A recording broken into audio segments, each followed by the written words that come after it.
Hey y'all, it's Fix It Friday. It's Fix It Friday. This weekend, I want you to fix your autopilot. Fix your autopilot. You ever have one of those days where you're driving to work and you show up in the parking lot and you don't even remember how you got there? You just drove there on autopilot. Or how about this? You're driving someplace else to breakfast or to go meet someone, and you just start your normal drive to work like any other day, and you make that wrong turn toward the office instead of toward breakfast. I think one of the saddest things is that sometimes we live our lives on autopilot. We go an entire day without thinking about what we're doing and living with purpose. A week, months, or even years. I know that in my life, I've had months where I just lived on autopilot. I woke up, I did the same thing every day, and I was not living with the type of purpose and intent that I really wanted.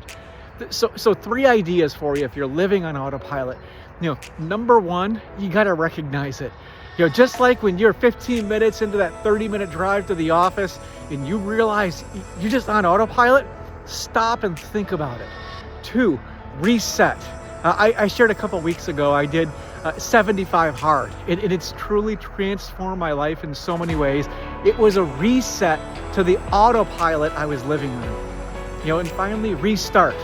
If you're living on autopilot, after you get through that reset, you're going to end up on autopilot again, but make it autopilot in the right direction. I got up, I did a workout today, and I've started with some good habits. I've had a book. I did all of the things I was doing when I was on 75 hard, but now I'm on autopilot with good habits. So when you drive to the office tomorrow or the next day, don't live on autopilot, but more importantly, don't live on autopilot for weeks, months, or years. Live with purpose.